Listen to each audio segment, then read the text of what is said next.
El día de hoy empieza la cátedra sobre las 16 tesis de economía política. Se va a trabajar cada miércoles de 2 a 16 horas, ¿no? Están invitados ustedes. Entonces, el doctor Dussel, maestro de muchas generaciones, conocido por ustedes, iniciará la cátedra. Su currículum, pues dice más su obra. Y bienvenido a ustedes y al doctor Enrique Dussel. Gracias, compañeros.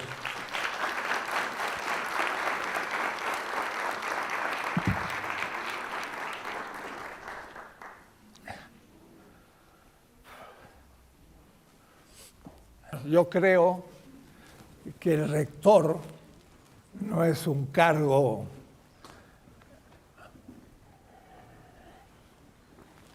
administrativo, sino que ante todo debe ser un compañero de los estudiantes y en el mejor de los casos un maestro. Por eso que aunque soy rector me dije, me quiero dar el derecho de dar algunas clases, pero clases que sean ad honorem de parte de ustedes y mía, porque no están en ningún curso. Pero queremos, sin embargo, que pueda ser un diploma.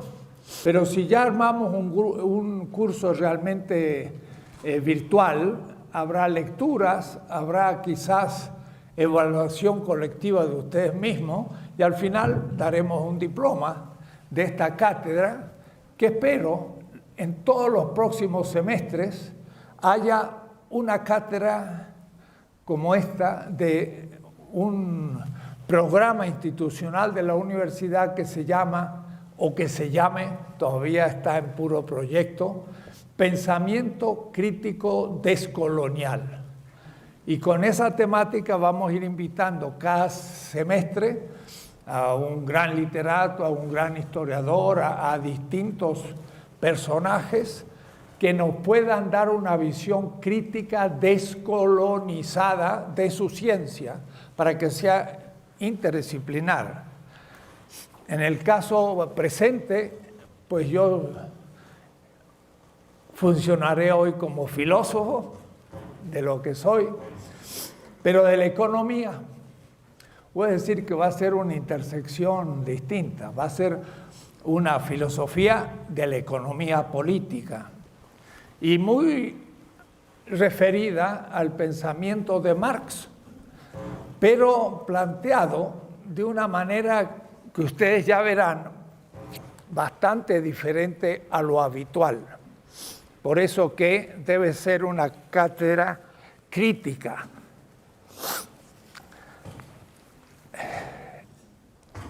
Empecemos. Decía el profesor coordinador del plantel que esto es un libro. Sí, efectivamente, en este mes va a salir en Siglo XXI el libro al que yo me voy a referir y ojalá que ustedes por ahí lo adquieran, va a ser barato. Y entonces me podrán anticipar, yo iré explicando el libro. En realidad el libro lo he construido también para un curso que ya di en la UNAM el año pasado, pero que ha madurado más y por eso de alguna manera lo repito. El que por ahí tiene un vídeo de 4 primeras clases, se van a aparecer a estas clases esos vídeos. Pero en el cuarto clase se interrumpió. Estos van a ser 16 vídeos bien hechitos y el curso va a estar editado de tal manera que después pueda ser considerado, estudiado en el futuro. Empezamos entonces con la primera idea. En el pensamiento tradicional del marxismo, leninismo, del siglo XX, voy a ser bastante implacable en mi crítica. Estamos en el siglo XXI y esto ya es siglo XXI.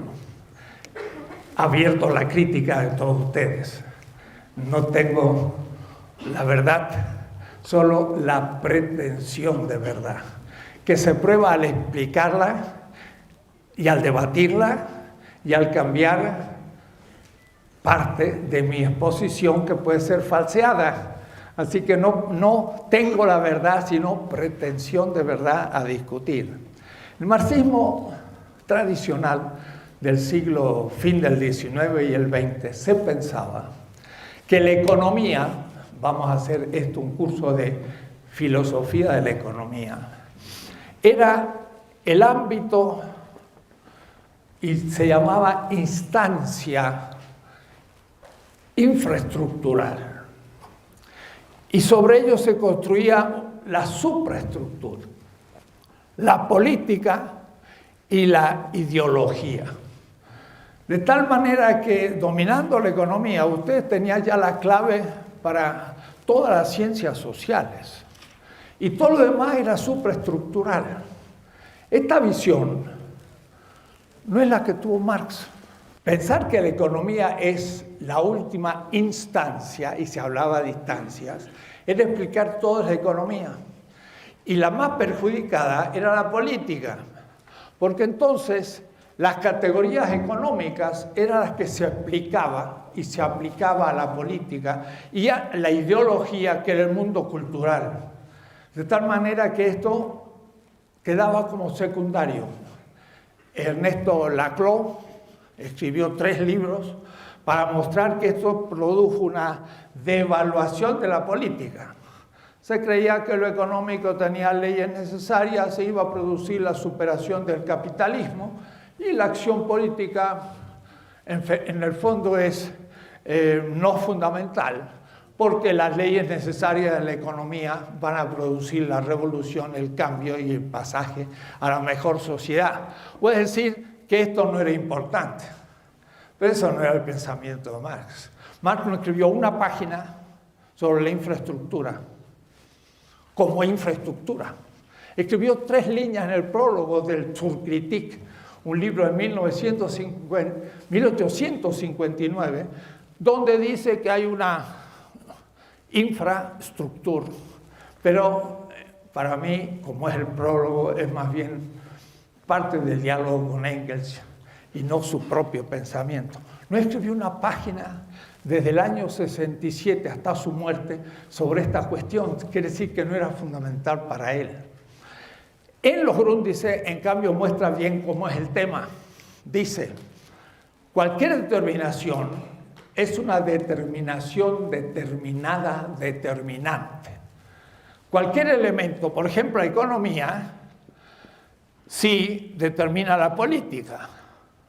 Pero si hacemos una vuelta en espiral, hay una economía 2 o prima y hay una política prima.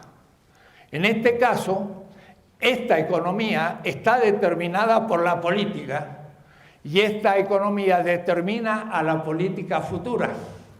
O es decir, si yo tomo la economía aquí, está determinada por la política y es determinante de la política. Marx nunca pensó supra-infra, pensó un círculo, más una espiral. Todas las determinaciones son determinaciones determinadas, determinantes. Esto está en las primeras páginas de los Grundrisse. De paso, en siglo XXI, ustedes pueden ver mis 3 tomos. Yo he hecho un comentario, línea por línea, mes por mes, de 1857 hasta la muerte de Marx, desde la producción de las 4 reacciones del Capital. Entonces, cuando hablo de un Marx leído con microscopio. No hablo de lo que dicen otros, sino lo que dice Marx. Que de paso he leído también en el archivo de Sloterdijk, en Ámsterdam, donde están los manuscritos de Marx, en 40% todavía no editados ni en alemán. Y he tenido el gusto de leer los inéditos de Marx antes de ser publicado. Entonces, cuando diga Marx, es porque es un texto que he leído y que puedo dar cuenta de él. Marx nunca escribió, desde los índices a su muerte, una página diciendo la infraestructura es tal y la supraestructura es tal y tal. No, eso fue un desarrollo muy posterior de la ideología stalinista del socialismo real, que va a ser objeto de mi crítica, junto al capitalismo, que es principal porque es lo que sufrimos hoy. Y entonces se va a bosquejar la alternativa más allá del capitalismo en la segunda parte de este curso, allá por la 10ª sesión. En vez de instancias, voy a hablar de campos. No la instancia política, la instancia ideológica, la instancia. Hay un texto donde Engels, en el prólogo sobre el origen de la familia, dice: la última instancia del este instants en la interpretación materialista de la historia es la vida y la vida inmediata. Lebens und unmittelbar Lebens. La vida, no la economía. Van a ver ustedes lo que significa esto. La vida. La vida es la última instancia, del cual la economía es un efecto, del cual la política y la ideología son efectos. Y dice Engels, la última instancia. Entonces voy a funcionar sin última instancia. La economía no es la última instancia, y tampoco la política, y tampoco la cultura, sino que todas son determinaciones determinantes determinadas. Pero en vez de instancias voy a hablar de campos. ¿Por qué? Porque se dice el campo económico, el campo político, el campo cultural, se usa esa palabra, campo. Bourdieu, Pierre Bourdieu lo trabaja también. ¿Qué significa campo? Tendría que hacer un semestre entero para explicarlo, pero lo voy a explicar en 15 segundos. Por lo tanto, no puedo hacerlo exhaustivamente. Cuando hablo de campo, quiere decir que corto la realidad en un cierto nivel. Digo, el campo económico, entonces pienso dinero, banco, fábricas. Digo, el campo económico, político, entonces pienso legislatura, leyes, presidente. El campo deportivo también, no el material, sino el hecho social del deporte. Entonces pienso en un futbolista y esto. El campo, hay distintos campos. Campo es mucho más rico que instancia, y además no hay 3 ridículas instancias. Hay muchos campos. Y entonces eso nos permite un análisis mucho más profundo. Lo que Marx hizo, y ya volveré sobre eso porque va a ser todo el curso, es desarrollar las categorías científicas del campo económico. Y escribió cientos de artículos sobre la política, pero no escribió un tomo, el Estado. No desarrolló una teoría del Estado. Y en cambio sí hizo una teoría de la economía. Pero porque la política no era importante, no. Porque le dedicó cientos de artículos. Pero no fue su dedicación. Y esa fue su limitación. Y eso fue una limitación del marxismo posterior, que creyó que la política no era importante. Y todo era económico. Pero en el fondo, piensen. La Revolución Inglesa de 688 fue una revolución política. La burguesía tomó el poder siendo una minoría y desde la política instaló el sistema económico en Inglaterra. La revolución política determinó la economía al revés de lo que se piensa a veces. Claro, eran burgueses, tenían una mentalidad, pero eran minoría con respecto al mundo todavía medieval. Entonces, en América Latina necesitamos tanto la política como la economía. Yo escribí un librito pequeño, 20 tesis de política, siglo XXI. Este curso es el pendant, diría un francés. Es otra determinación en referencia a esas 20 tesis. Porque me dijeron, profesor, usted escribió la política y la economía. Pues ahora viene. El campo político es un campo y el campo económico es otro campo. Permítanme, lo voy a representar de esta manera. Dos campos. Si esto es el campo económico y esto el campo político, el campo económico determina ciertamente al político. La economía burguesa determina a una política burguesa. Y la política ciertamente determina a la economía. Un Estado burgués determina la economía de ese Estado. Pero una es de una determinación económica y la otra es política. Una es material y la otra es formal. Ya se los voy a explicar. Hay muchas determinaciones, porque si esto lo cruzo por el campo cultural, no meramente ideológico, puede haber, a ver, lo voy a complicar más, a ver si sale, pero está más difícil, pero sí se puede.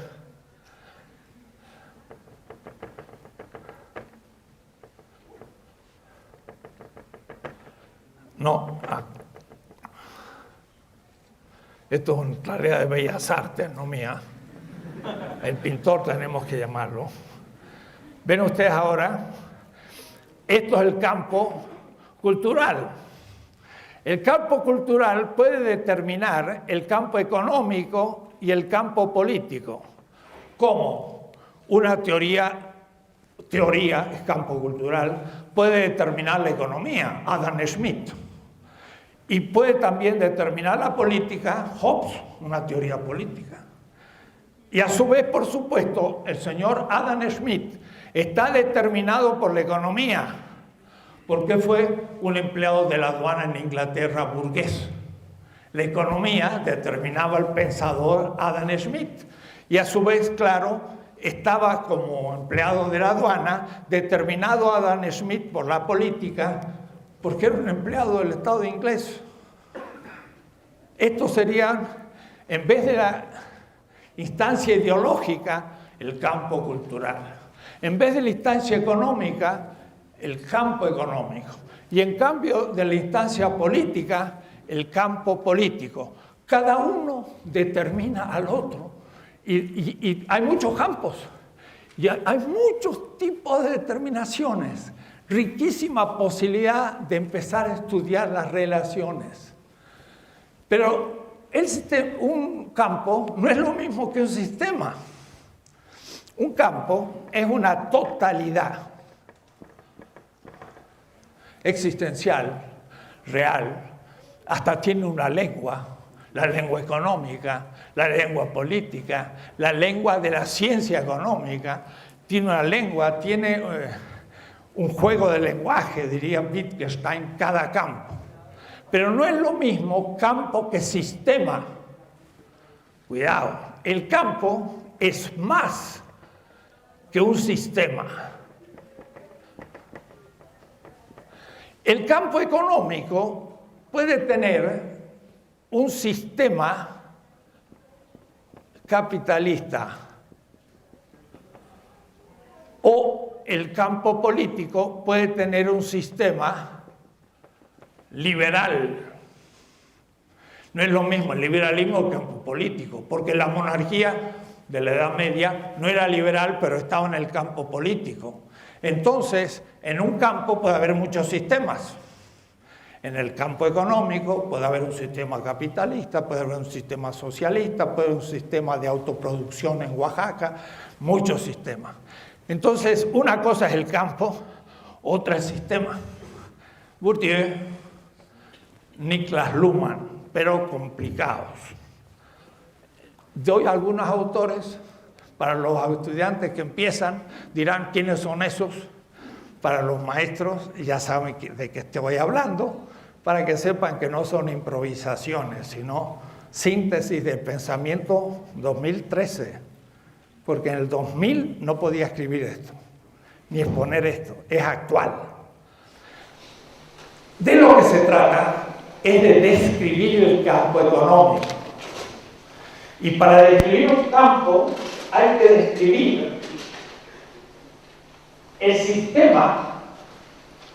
Y ahora sí voy a hablar de una manera que es posible se les aparezca como extraña, y los que conocen Marx como no marxistas.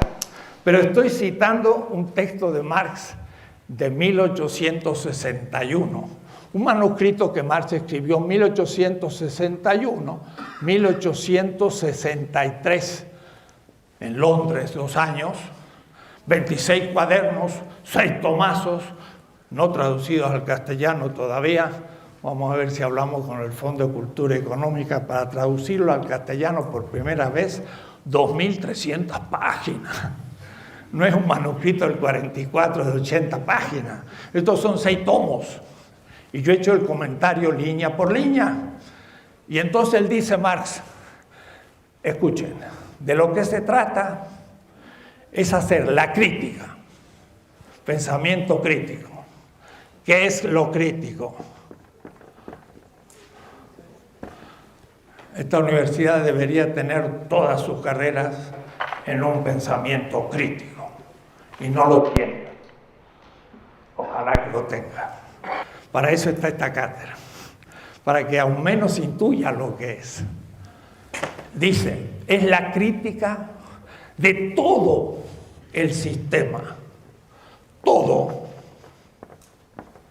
el sistema. Y usa la palabra System en alemán, no es mío. De las categorías de la economía política burguesa. Miren de lo que se trata. Lo que hizo Marx en el Capital fue el comienzo, la primera parte de 3, de 4, de 6. Una 72ª parte de su proyecto. El tomo 1 del Capital, el único que publicó Marx, es la primera de 3 partes de un gran tratado en 4 que debía cumplir en 6. Multiplique y sale el número 72. Eso es lo que publicó Marx. El comienzo de su sistema. Y si fallo en la interpretación, no entiendo nada de lo que hizo. Pero ¿qué es lo que hizo? La crítica de todo el sistema, de las categorías. ¿Qué significa categoría? Miren, no es lo mismo una pura intuición, pienso algo, una intuición, que un concepto, que una idea, que una categoría. La categoría es la intención que llega al concepto, a la idea, y que se construye. Van a ver cómo Marx va construyendo las categorías. Entonces, lo que hizo él fue una descripción crítica de categorías. Yo voy a seguir a Marx, pero eso nos murió en el 83. Después de Marx ha pasado 130 años y han pasado muchas cosas. Tengo que seguir el discurso sin él a partir de lo bosquejado por él. Y a su vez hablaremos de los criterios del sistema futuro alternativo al capitalismo, más allá del capitalismo, que no se puede formular, que nadie lo tiene. Puede decir, yo critico el capitalismo y alguien me dice, ¿y cuál es su alternativa? Y yo le digo, no la tengo. De lo que se trata son de categorías, y por eso yo voy disponiendo de una manera sistemática, pero a diferencia de Marx, histórica, esas categorías. Y va a haber que poner la lupa en cada categoría. Miren, el profesor Hauck.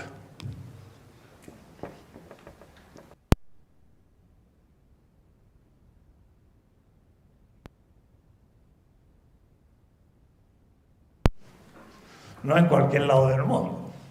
Dirige un diccionario de 8 tomos de marxismo. Me dijo, Enrique, ¿quieres colaborar? Bueno, pero ya hemos distribuido todos los vocabularios, de los 8 tomos, y ya vamos por el tomo segundo.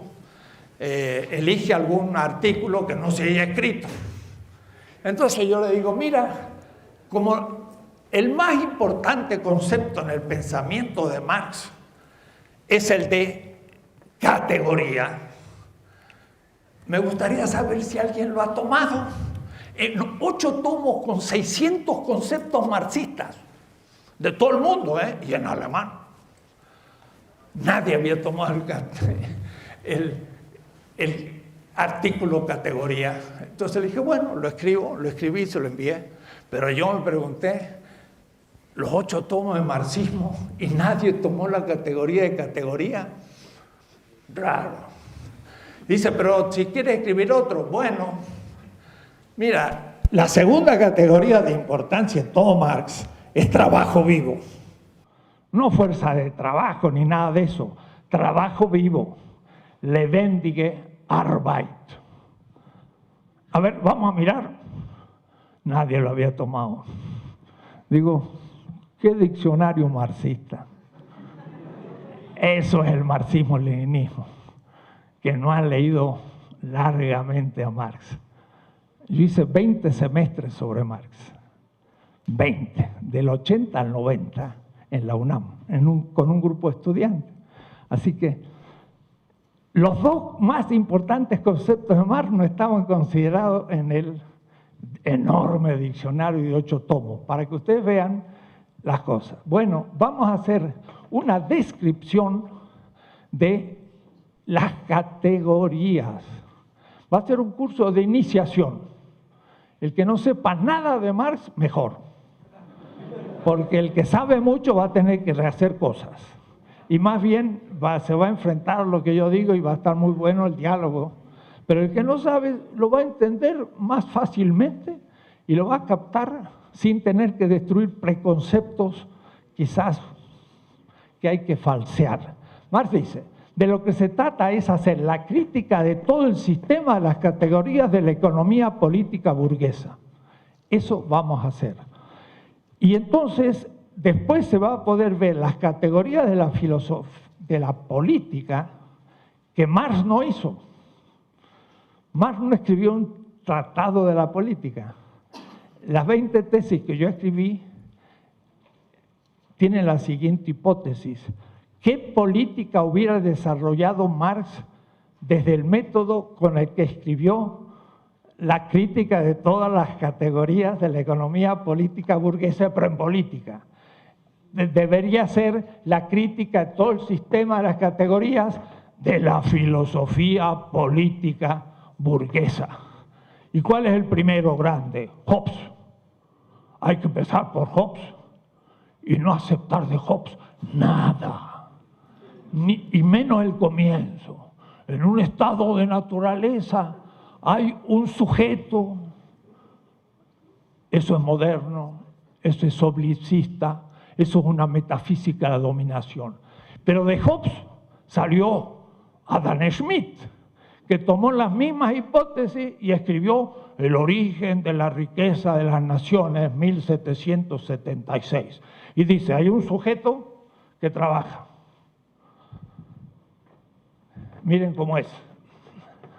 Eso en la Facultad de Economía, todos lo estudian y es una verdad desde el señor Friedman hasta el presidente del Banco de México, nacional, y toda la economía liberal, todos aceptan que hay un sujeto trabajador que produce un producto, un zapato. Este ejemplo no es cualquiera, es el de Aristóteles, que toma Marx y también toma Adam Smith. Y otro sujeto de trabajo, pero entonces este es sujeto de trabajo 1, y esto es el trabajo 2, y esto es el producto 1, y que produce otro producto, producto 2. Después que hay dos, ellos tienen una inclinación al intercambio, dice Adam Smith, y entonces intercambian el 1 por el 2 y el 2 por el 1, y para hacer eso hay que haber un contrato, no había ningún contrato, y del contrato pues ya se deduce la socialidad, la sociedad política para Hobbes o la sociedad política económica para Adam Smith. Es decir, primero hay individuos, cada uno produce algo, luego lo intercambian, para hacerlo es necesario un contrato y el contrato establece que somos una sociedad. Ustedes dirán, qué lógico, qué interesante, qué bueno. Y eso todo en un estado de naturaleza. Y claro, el estado de naturaleza, ¿qué será? Decía Locke, América. Sí, América. Nuestros indígenas eran el estado de naturaleza, como los encontró Colón. Dice Bartolomé de las Casas, los encontró desnudos, allá por alguna isla primera del Caribe, y dice Bartolomé de las Casas, como a 6 días de Adán y Eva. Y entonces eso es la naturaleza. Le Bon Sauvage de Rousseau es el hombre americano. Es decir, que hay individuos sin estructuras, sin contrato, en estado de naturaleza, es decir, como animales, y empieza la sociedad. Y si yo le dijera que, además de ser una pura construcción ideológica, es una idiotez que nadie puede tomar como empírica, ni como científica, ni como nada, y se enseña en todas las facultades, desde Harvard a Yale, Berlín y hasta en Moscú. Y hasta en Pekín por ahí. No podemos aceptar de Adam Smith ni el primer paso. Señor Adam Smith, nunca hubo un sujeto solitario produciendo. ¿Cómo le llama eso Marx? Robinsonadas. Marx tenía buenas expresiones. Robinson Crusoe, pero no. Robinson Crusoe era un hombre social, con cultura, con estructuras sociales, con lengua y con todo, perdido. No nació así. Si hubiese nacido así sería como Rómulo y Rémulo, que estaban mamando de la loba, pero no hubiesen pasado las 4 patas de toda su vida. Ni hubieran hablado, ni hubieran sido humanos, porque hubieran quedado al nivel animal. Robinson no nació solo, se perdió. Entonces, aún hablar de Robinsonada es concederle demasiado. Debería decirse Rómulo, Romulonadas. O es decir, un ser humano solo. Entonces, ¿qué pasa? Eso ya está fetichizado. El estado de naturaleza no existe, nunca hubo. El ser humano es histórico desde siempre. No es estado natural, no existe.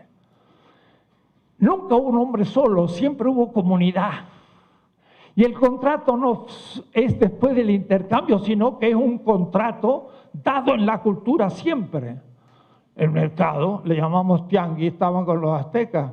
Es que América es la naturaleza. Pues, se quedaron con algunos indígenas más menos desarrollados del Caribe, pero si hubiesen llegado a esta ciudad de Tenochtitlan, acá tenían un sistema económico equivalencial, no equivalencial, de una estructura muy precisa, que no era entonces el estado de naturaleza, ni por el intercambio de 2 individuos nació el sistema económico azteca. Siempre fue comunitario, siempre fue contractual, siempre una lengua, y no le puedo admitir entonces a los clásicos de la economía política nada.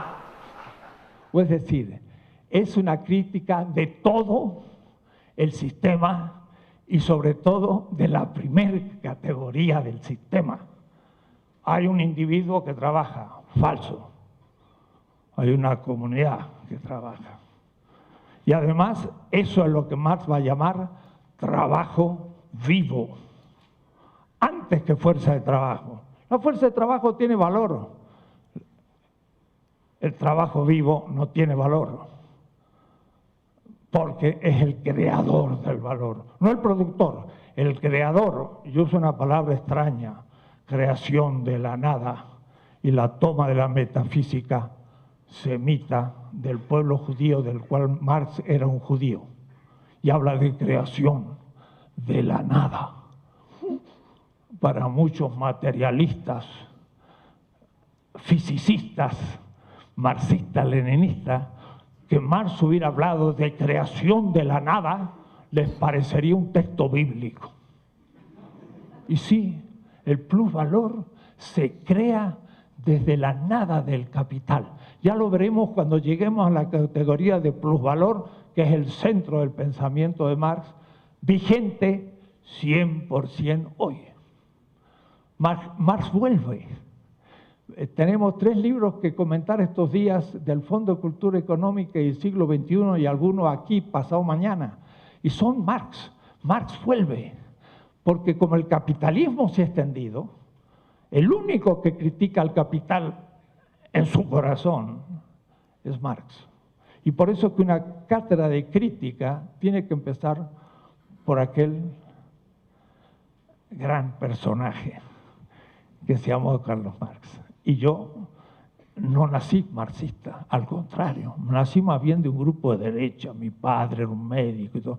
Lo tuve que descubrir para explicar la pobreza de América Latina y el aumento de pobreza y entender qué está pasando hoy en México. Van a ver ustedes que todo este curso va a explicar el modo de extracción de plusvalor nunca visto en la historia de México, ni cuando nos robaron todo el oro y la plata en el siglo XVI, XVII, era minúsculo, era nada, en comparación a lo que nos están robando hoy con los cambios estructurales. Pero para entender lo que significa ese robo gigantesco en pueblo, hay que tener categorías de interpretación, y esas se las quiero dar, las sustanciales. Lo cual no evita leer el autor mismo, pero les va a permitir entender algunos temas. Empecemos entonces esa descripción de las categorías.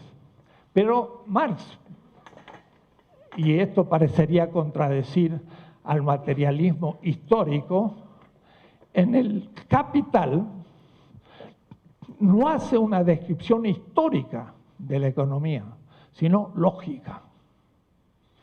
Él habla que la historia es fundamental, pero la historia es fundamental para determinar el sistema capitalista. Y sistema, en el sentido que he dicho, que no es un campo, sino un sistema. Y el sistema capitalista lo toma Marx y lo ve en su lógica interna, en el libro 1, 2, 3 del Capital. Ahora tenemos el tomo 2, publicado hace 8 años, yo he hecho el comentario, y el tomo 3 de Marx, no el de Engels. Pero ese son manuscritos del año 63-65, que Marx escribió los 3 tomos del Capital de su mano. Y Engels después recibió esos manuscritos y le metió mano con los otros manuscritos, y el tomo 2 y 3 del Capital lo publicó Engels, qué lástima, porque tendrían que haber publicado los manuscritos de Marx y hubiésemos ganado un siglo de marxismo. Pero bueno, ya no lo podemos recuperar. En la Unión Soviética había miedo de publicar todo Marx, porque si Marx se publicaba todo, el marxismo-leninismo se venía abajo, que es una ideología productivista de dominación en el socialismo real, el que hubo. Y en lo que nos toca es ir más allá hoy. Entonces hay que estudiar bien. En cierta manera voy a hacer una crítica marxista del socialismo real. ¿Se dan cuenta? Interesante. Agarrar los tomos que se enseñaban en la Unión Soviética, ay, ay, ay, y también en Cuba, ay, ay, ay, y también en Nicaragua los encontraba yo en la facultad.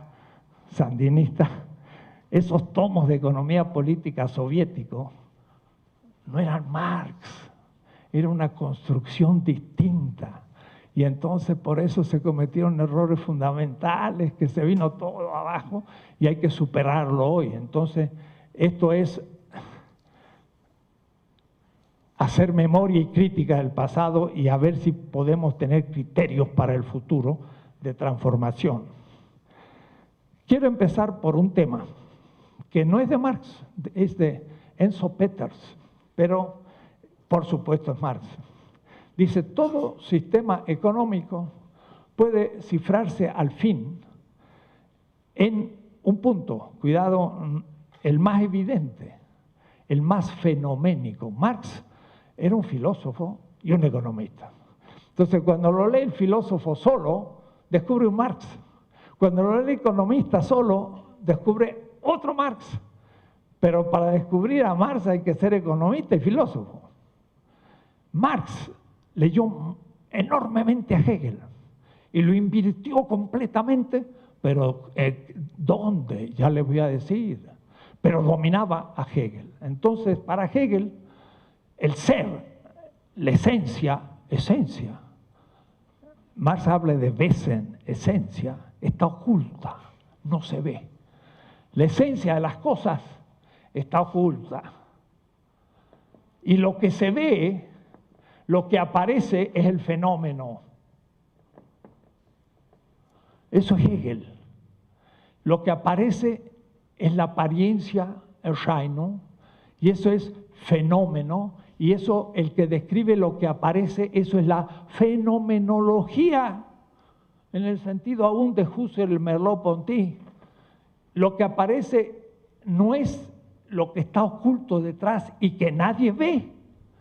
Yo digo, una clave para entender los sistemas económicos es un fenómeno que aparece, no su esencia oculta, sino su apariencia. Y es lo que podemos llamar el excedente. El ser humano produce más de lo que necesita para vivir. Ahí está la capacidad. Claro que algunos van a decir, esa producción excedente es ya fruto aún de la dominación. Porque los pueblos del Paleolítico, antes del Neolítico, antes de las ciudades, cazadores, plantadores, pescadores, ustedes dirían, es que era gente muy primitiva. ¡Ja! Hay tomos enteros escritos sobre el Paleolítico. Un indígena del Amazonas que no ha tenido contacto con la civilización trabaja 5 o 6 horas para alimentarse y después crea mitos, rinde cultos, juega, descansa. Son civilizaciones con plenitud de vida y muy poco trabajo, menos que después.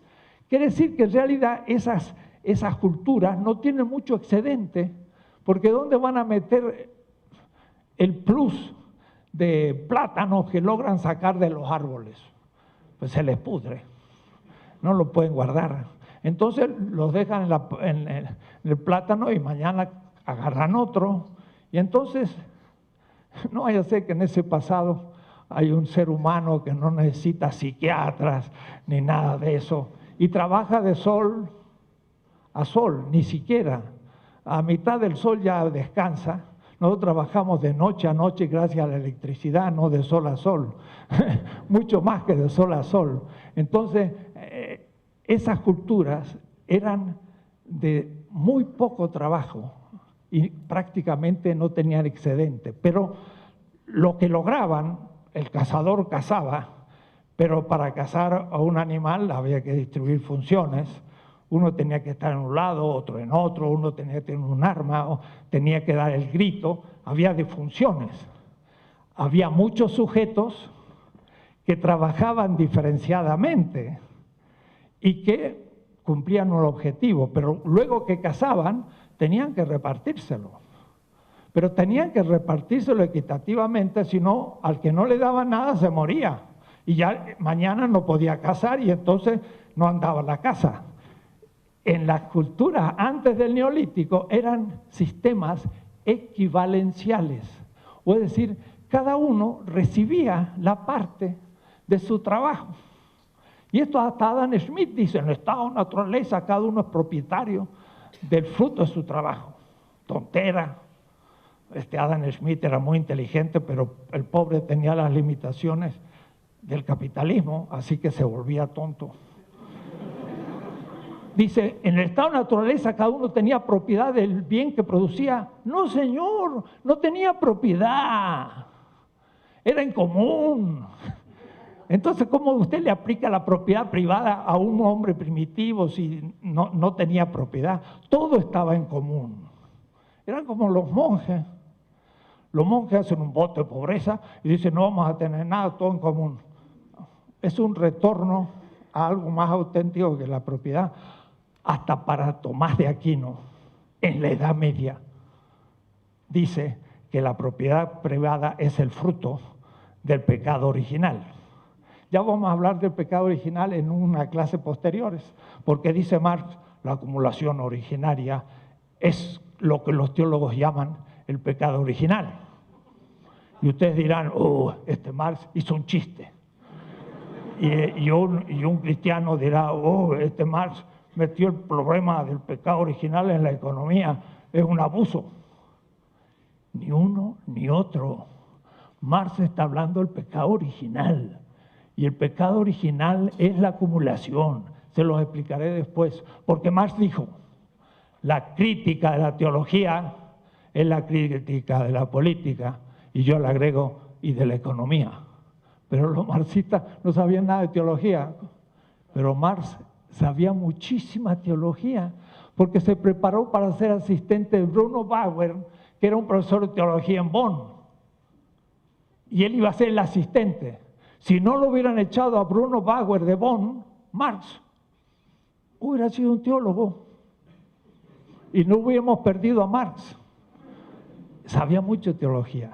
Volveré sobre eso, porque eso tiene que ver con Walter Benjamin, que en esta aula auditorio, Michael Levy dijo el materialismo mesiánico es algo muy particular. Y acá tenemos un colega Márquez, que es un especialista en el tema del mesianismo. Bueno, lo veo entre los presentes. Ya después le podemos pedir la palabra, pero me estoy yendo de tema. El excedente de los pueblos equivalenciales era repartido entre sus miembros. Pero desde hace al menos 5.000 años, en realidad más todavía atrás, 8.000, empezaron a surgir las ciudades. Y las ciudades permiten entonces el surgimiento de la sociedad de clases, por supuesto, porque las funciones de los clanes nómades eran muy pequeña la diferenciación. Un niño podía aprender casi todos los oficios de un clan de cazadores, de pescadores, de recolectores. Pero ya en el Neolítico, una ciudad de 5.000 habitantes en la Mesopotamia, pues tenía ya 200, 300 oficios. Los aztecas, dice Sahagún, tenían como 360 oficios. De tal manera que ninguno podía cumplirlos todos, como en el clan. Ahí había que ser específico. Al tener especialidad, los guerreros, que eran los antiguos cazadores que se hicieron guerreros, dominaron y surgieron las clases dominantes y las clases dominadas, los campesinos, etc. Y entonces empezó a haber, ahora sí, excedente, porque en vez de trabajar 5 horas y después descansar, crear mitos, cultura, alegría, fiesta, como son estos pueblos que llamamos primitivos, ojalá estuviéramos, entonces sí empezaron a trabajar más a los campesinos, y en vez de 4 o 5 horas, 10 horas, y el excedente empezó a ser manejada por una clase dominante. Estas son las culturas no equivalenciales. Lo común se perdió. Y debo decir, cuidado, lo común, y esto es muy bueno en el libro de Antonio Negri, Commonwealth, el último que ha escrito está mejor que los otros dos que voy a criticar, pero este está bueno. Lo común no es lo privado ni lo público. Y el socialismo real tuvo una propiedad pública, pero no común. Y el capitalismo tiene una propiedad privada, que privatiza lo común y supedita lo público. Hay muchos tipos de propiedad, pero de lo común no hay propiedad, porque realmente es una apropiación común. En el Neolítico, hace al menos 5.000 años, comenzaron los sistemas no equivalenciales, donde grupos de la sociedad minoritarios gestionan el excedente y dominan a la sociedad por el uso del excedente. Le podemos metafóricamente decir ricos. Si vamos al código de Hammurabi, 3.700 años hace, en Babilonia, junto a Bagdad, Hammurabi dice, hecho justicia con el que tiene una vaca con respecto al que tiene 10 vacas. Eso es rico y pobre. Tenía que decirlo de alguna manera. Entonces aparece esa injusticia. Para decir entonces mi hipótesis de este curso. De los últimos 5.000 años, el uso del excedente es por parte de una minoría dominadora. 5.000 años. Y solamente en los 500 últimos años, ese manejo del excedente lo hace un nuevo sistema económico distinto a los anteriores en la historia, que casi todos fueron tributarios. Y eso es el capitalismo. El capitalismo es un nuevo sistema, el más perfeccionado, de manejo del excedente, como los anteriores, pero mucho más desarrollado, a punto que el fundamento del excedente es invisible, nadie lo ve, ni el capitalista, ni el obrero explotado, ni el pobre ni el rico se dan cuenta dónde está el fundamento de esta injusticia. En la Edad Media el feudo tenía un señor feudal, un castillo, y el campesino tenía que agarrar el trigo en Francia que producía, o las patatas no había en la Edad Media, estaban todavía en Perú, pero en fin, lo que ellos tuvieran, y lo transportaba en su carro y se lo vertía en el depósito del castillo. Todo el mundo veía el tributo. Se veía cómo el pobre estaba colaborando a la riqueza del rico. Claro, ¿cómo justificaba eso? Bueno, porque un mito, Dios lo quería, o era el pago del diezmo, había que justificar eso evidente. En el capitalismo, ni el capitalista, ni el obrero sabe por qué uno es rico y otro es pobre. Y al no saberlo, ¿cómo voy a luchar? Esto es lo que hace Marx. La única contribución de Marx es mostrar el excedente del sistema capitalista y mostrárselo sobre todo al obrero y decirle, mira, por un pase de mano, ni tú te enteras cómo hace rico al rico. Y dice, yo soy pobre porque mi padre no fue a la escuela y yo tampoco, entonces como yo soy un burro, yo soy pobre.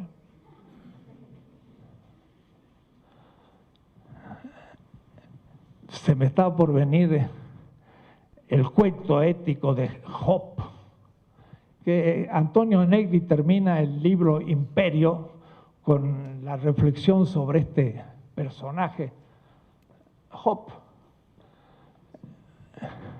Al comienzo del relato hay un Dios bueno, y Job es rico, tiene hijos, está bien, al comienzo del relato. Entonces el demonio le dice a Dios, déjamelo en mis manos y vamos a ver si es tan justo. Y Dios se lo entrega. Entonces aparece otro Dios, pero es malo. Y entonces el pobre Job pierde la riqueza y es leproso y pierde sus hijos y está en la miseria. Y entonces ese Dios malo le dice, ves Job, estás mal porque tú cometiste un pecado que estás culpando, ahora lo estás sufriendo. Y Job dice, yo no cometí ningún pecado. y estoy mal, pero no cometí, que sí cometiste, que no cometí, y pasa todo el libro en que este lo quiere convencer y Job no acepta. Él dice, permítanme, jodido, pero yo no cumplí ningún acto injusto. Y ya no puede. Entonces termina Job y aparece el Dios bueno del comienzo. Al final le dice, Job, has sido justo. Y le vuelve a dar toda la riqueza y todo. Ese cuento es un cuento fundamental ético, porque el oprimido no acepta que su sufrimiento lo ha ganado por un pecado propio, sino que él sufre el pecado de otro, que es el rico. Y entonces el sufrimiento que sufre es injusto, y no porque haya cometido un pecado, es inocente, pero sufre. Y entonces ahí puede empezar la lucha y la revolución. Es un texto muy importante. Marx es lo mismo, porque Marx le va a decir al obrero, tú produces la riqueza del propietario y ni lo sabes. Si tú tuvieras conciencia, entonces empieza el proceso de la toma de conciencia y veremos eso lo que va a significar después. Entonces, esa es la función política de la visión económica de Marx. Mostrar al oprimido la causa de su opresión para que tomando conciencia cambie el sistema. Pero si cambia este sistema, no solo cambia 500 años de capitalismo, esta es la hipótesis que quiero lanzarle, cambia 5.000 años de sistemas no equivalenciales. Estamos ante una cosa más grave, porque la humanidad va tomando conciencia por los medios de comunicación y todo, y ya no hay obreros ignorantes ni campesinos, todavía hay. Por eso cierta gente gana elecciones, gracias a Soriana y otras cosas. Pero no va a haber de ese tipo de gente en el futuro, o habrá menos. Y entonces la humanidad va a ir creciendo y va a tener que surgir otro tipo de sociedad, que va a superar no solo el capitalismo, sino estos últimos 5.000 años, porque de paso el neolítico ha terminado. El neolítico era donde una pequeña parte de la humanidad iba a las ciudades, pero por el año 2000, el 50% de la humanidad está en ciudades de más de 3.000 habitantes. Quiere decir que pasamos de nómades a urbanos.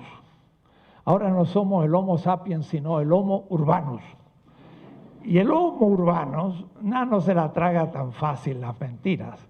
Va a ser más difícil cada vez de mentirle. Y entonces va a tener que surgir eso que quiero reflexionar en la clase 12, 13, 14, 15, 16, que son el nuevo sistema que viene, que supone la superación de los últimos 5.000 años, no solo de los 500 años del capitalismo propiamente dicho, porque el capitalismo, aunque nazca en las ciudades medievales lentamente, eclosiona con la conquista de América.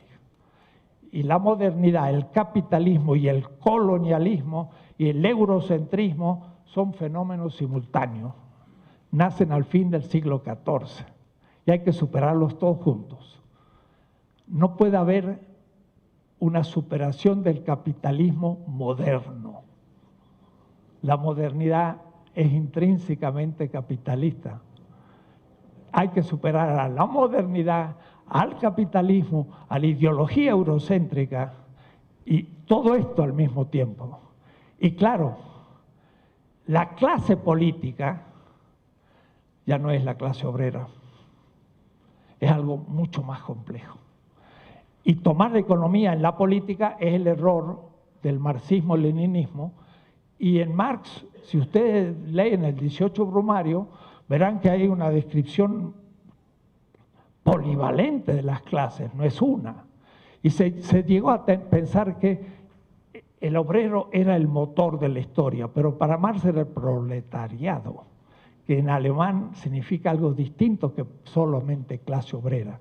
Y aún él empezó desde Inglaterra, porque de 1849 a su muerte estuvo en Londres, caminando iba al Museo Británico, la mejor biblioteca de economía del mundo, y yo medio materialista me fui a su casa donde estaba y caminando hasta el Museo Británico, y es un museo extraordinario, es una biblioteca con una cúpula, y las mesas están todas redondas, y parece que Marx se sentaba en una de ellas, y pregunto, ¿cuándo terminaron de construir el Museo Británico?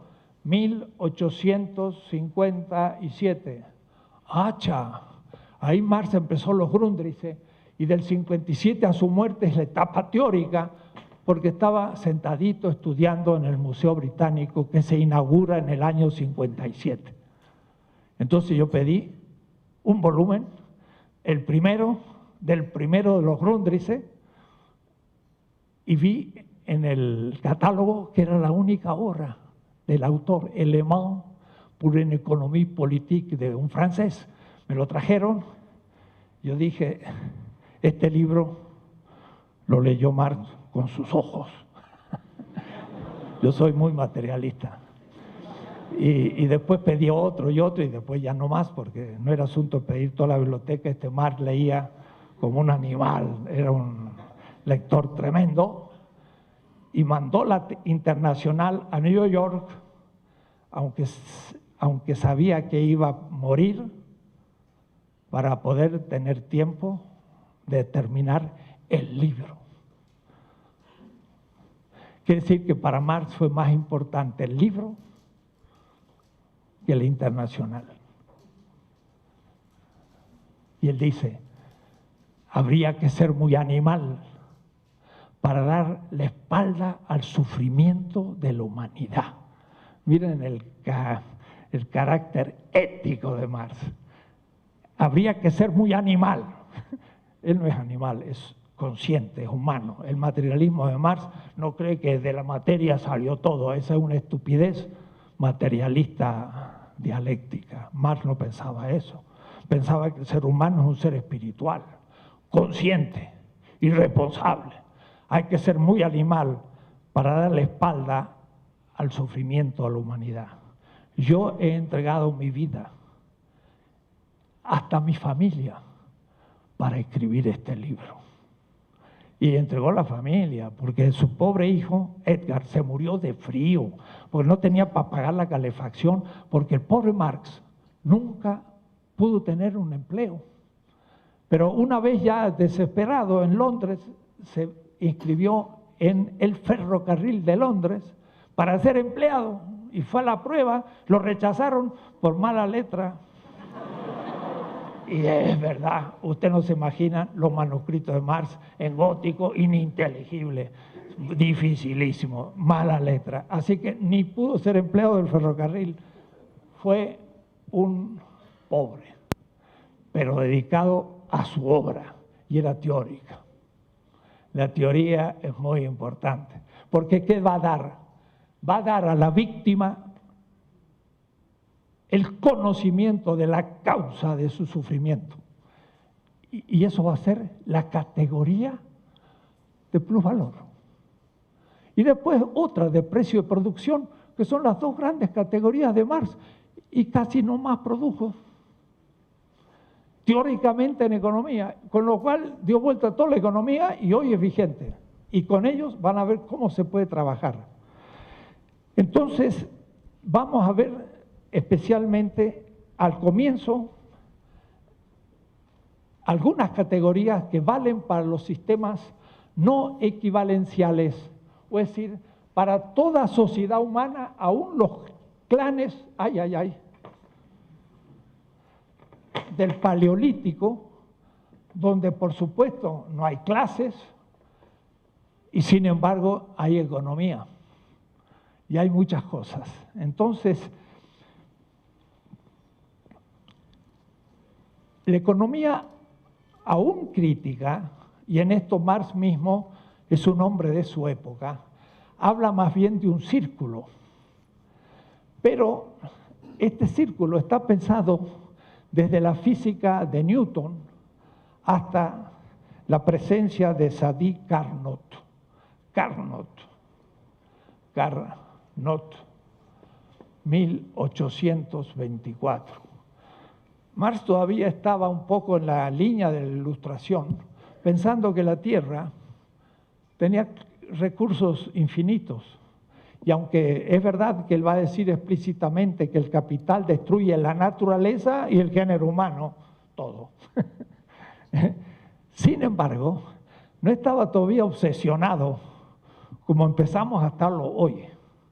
De tal manera que en algún punto tenemos que corregir un poco el discurso y hacerlo no del tipo de la física de Newton hasta Einstein, sino del tipo de la termodinámica que empieza a cambiar la visión, porque en la Tierra hay un proceso entrópico. Y entonces la economía aumenta la entropía y vamos a ver que esto va a plantear problemas gravísimos hoy, que es lo que se llama los problemas ecológicos. De paso, Marx tiene unas doctrinas muy interesantes de la ecología que lo voy a mostrar en su momento, pero no en este punto. Entonces, hace 5.000 años empezó la revolución neolítica, pero eso es insignificante. Hace 150.000 años apareció el Homo sapiens en el África, pero hace 3.500 millones de años surgió la vida en nuestro pequeño planeta que tiene unos 5.000 millones de un universo que tiene 16, 17, 15 mil millones de años. Entonces, a veces es bueno ver un poco el tiempo. Si yo hablo de 18.000 millones de años, 18.000 millones de años, el Big Bang, y hace unos 5.000 millones la Tierra. Hace, sin embargo, como 3.500 millones empezó el fenómeno de preparación para la vida, porque las primeras células propiamente dichas no surgen sino hace 1.000 millones de años. Y después de esto el Homo sapiens no surge todavía, surge el Homo habilis hace 4 millones de años, un Homo, 4, y hace solo 150.000 años el Homo sapiens. Miren las distancias, y hace solo unos 5.000 años empieza el Neolítico. Son los grandes sistemas económicos. El punto en que voy a referirme de manera muy especial es el primer concepto fundamental de este curso, porque es el primer concepto fundamental de Marx. La primera tesis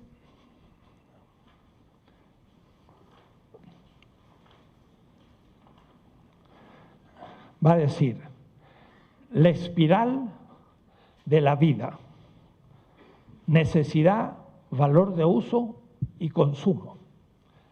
Y digo espiral y no círculo de la vida, como había dicho hasta el año pasado. En mi curso que di en la UNAM hablaba del círculo, pero ahora hablo de la espiral de la vida. La vida surgió hace 3.500 años, 3.500 millones, y tiene una lógica en la cual ya tenemos toda la lógica de la economía. En una ameba, que es un unicelular, es un animalito que consta de una sola célula, como el huevo de la gallina también es una sola célula que enseguida empieza a dividirse. Esta sola célula tiene una lógica. Debo decir que una célula es más compleja que todas las millones de galaxias, porque las millones de galaxias son inmensa cantidad de macromoléculas y ninguna es célula. Quiere decir que son muy simplonas en su constitución. Son moléculas, macromoléculas y punto. Claro, dan sistemas de galaxias a millones de años luz, 350.000 kilómetros por segundo, en un minuto hay que multiplicarlo por 60, en un día por 24 y 365 días. Mire, hay que multiplicar todo esto y eso es un año luz. Y las galaxias más cerca son 1,5 millones de años luz. Son distancias siderales, pero muy simples. Una célula es más compleja. Solo la célula puede decir que hay un fuera y hay un dentro. Todo lo demás es un fuera o un dentro del universo. No hay una membrana. El Sol no, tiene una superficie, pero no una membrana. Una célula es algo completamente distinto. Es viva. Y la vida, no sabemos todavía en lo que consiste. No podemos sintetizar la vida en el laboratorio. Y mientras que no lo hagamos, como decía Vico, verum et factum conventuntur. La verdad y lo que puede hacer es lo mismo. Es decir, cuando puede en laboratorio hacer algo, lo conozco a fondo. La vida, no sabemos casi nada de ella. La vida tiene un dentro y tiene un fuera, y tiene una membrana. Los sistemas económicos tienen un dentro y tienen otro sistema económico y tienen fronteras que casi siempre lo guardan los ejércitos. Así empieza mi filosofía de la liberación. Porque ustedes no crean que el Pentágono está hecho para hacer desfiles. Es para vigilar la frontera de la Coca-Cola. Porque hasta donde llega el ejército, llega la Coca-Cola, porque el mercado está protegido. Y si usted no cumple, ¡bum!, le viene el Pentágono. Pues si no, diría yo no pago la deuda. No la paga, va a ver cómo lo va a sufrir. Y pueden agredir. Entonces, la lógica de tener fronteras un país o fronteras un mercado es la membrana de la primer célula. Entonces, la vida va a ser el punto de partida de toda la economía. Marx va a llamar al capital muerto. Y va a decir, el capital chupa la vida del obrero y vive de su muerte. Y dice como el vampiro. Y dice, el valor es como un coágulo de sangre. Justo el concepto metafórico. El concepto más fuerte de Marx, Michel Henry, un gran filósofo francés, tiene 2 tomos, y de él le debo el que estudió el tema de la vida en Marx. La palabra que más aparece en los manuscritos del 44 de Marx, un alumno me lo contó, vida, viviente y demás derivados, 246 veces en el manuscrito del 44 la palabra vida o derivados. Más piensa en la vida. Ese es el criterio fundamental de la economía, la afirmación de la vida. El capital es peligroso porque tiene un criterio distinto. Me anticipo. El aumento de la tasa de ganancia permite que haya acumulación. No voy a decir de qué, cómo, porque lo vamos a ver despacito. Pero esa acumulación, para Marx, es acumulación de vida. Y como en el pensamiento semita, Marx era de una familia que se llamaba Marx Levi. 400 años de rabinos en Alemania. Su abuelo era el rabino de Treviris y su tío, hermano menor de su padre Heinrich, era el rabino de Treviris donde vivía Marx. Era una familia judía. Entonces Marx habla en metáforas semitas, más que griegas. Tengo un trabajo sobre ese tema. El lenguaje semita de Marx, que no es griego, sino semita. Entonces él dice, el capital es acumulación de sangre. La circulación del capital es Blut, circulación de sangre. El capital que va de Wall Street a un banco, llega al México financiero y tal, Marx lo veía como vasos comunicantes de sangre, porque para el pensamiento semita la sangre era la vida del viviente. Entonces veía como que al obrero le cortaran la vena y le sacaban la sangre, y esa sangre era el capital. Esa es la metáfora que él usa, desde el primer página, porque dice, las necesidades sean del estómago o de la cabeza. Está hablando en semita, que habla de miembros, el pie, el estómago, la cabeza, los brazos. Es una manera metafórica e interesante. Estoy diciendo esto porque el Marx que yo voy a enseñar, un indígena lo puede tomar plenamente, y ese Marx no le niega ninguno de sus mitos. En cambio, si tiene que ser ateo para poder ser revolucionario, está perdido. Es un ilustrado moderno europeo. Y la negación de la religión fue la negación de las culturas periféricas del África, el Asia, América Latina. Y entonces dice Marx a Engels en una carta, en el Mega, lo cito en mis obras, dice, el Blut, el tonto este de Bakunin, porque Marx se las traía, por eso que Marx no se las aguantaba con los anarquistas, nada, dice, el tonto este Bakunin me quiere inscribir en la Internacional, una asociación teológica que es de ateos. Ese tema no entra en la Internacional, divide a los obreros. ¡Pah! Marx estuvo en contra del ateísmo. ¿De dónde salió? Del marxismo-leninismo. Y entonces un indígena no puede ser marxista porque usted no le van a hacer renunciar a sus tradiciones.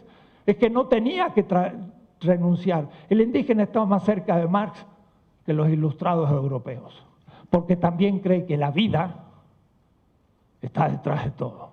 Cuando los indígenas discutieron con los franciscanos aquí en México en 1525, le decían a los franciscanos, nuestros dioses nos han dado la vida.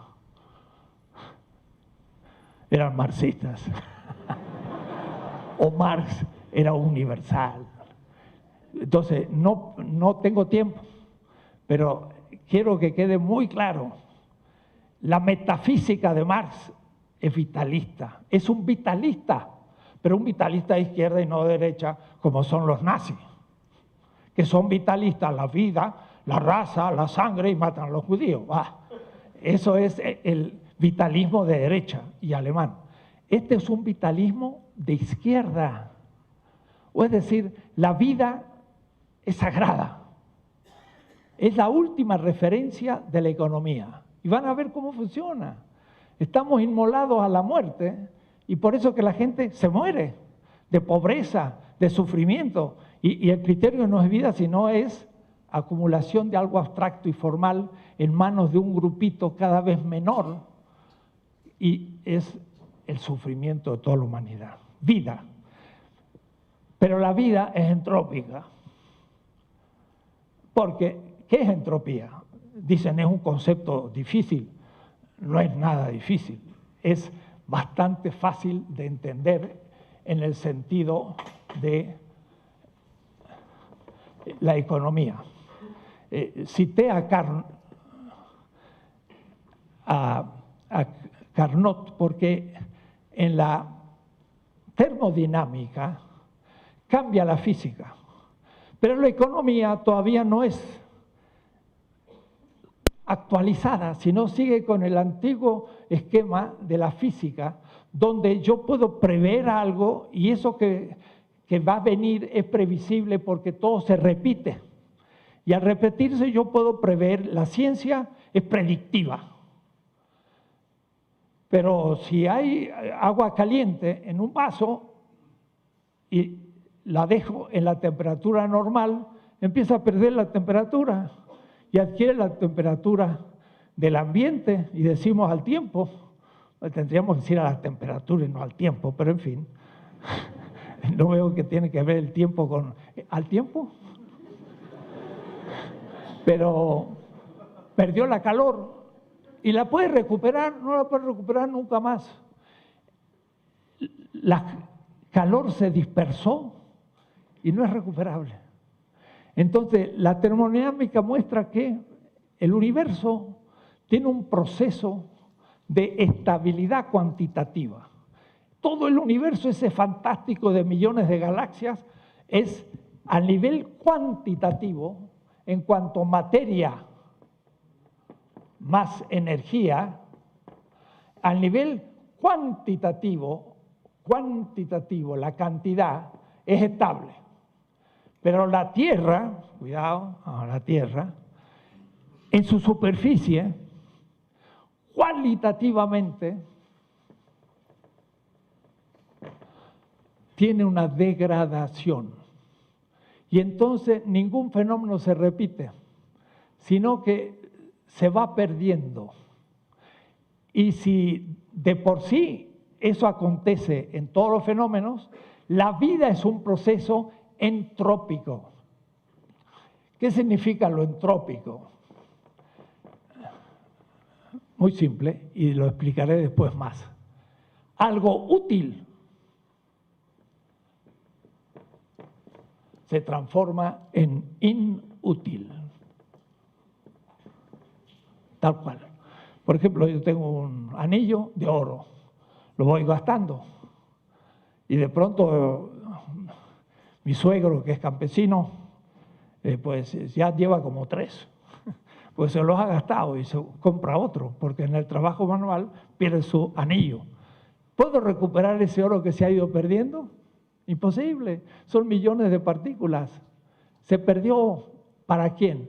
Para el ser humano como útil, se transformó en pérdida. Una moneda de oro, después de 10 años de uso, perdió el 20% de su oro y ya vale menos, aunque simbólicamente siga valiendo igual. La misma vida en el proceso de la vida metabólica va transformando las cosas útiles de su derredor, vamos a ver qué es eso, en inútiles. Claro, parecía que la Tierra era infinita y total, pues, los excrementos humanos también es inútil. No, se puede hacer, pues se puede volver a incluir, pero llega un punto en que ya es inútil del todo. Y entonces, ¿qué hacemos con esos residuos? Y no cuando son unos cuantos kilos, cuando son millones de toneladas. ¿Y qué decir con los residuos atómicos estos, no? ¿Dónde los metemos? No podemos meterlo en ningún lado. Donde lo metamos es un peligro y por 100.000 años que vienen.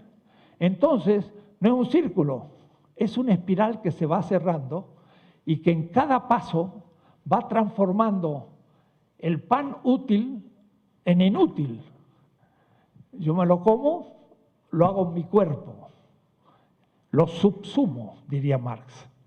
Eso en alemán se dice Aufhebung. Lo que está afuera lo meto dentro. Y lo que era pan, lo niego como pan. Y ahora es mi cuerpo. El concepto de subsunción es esencial en la economía de Marx. Subsunción. Lo pongo ya porque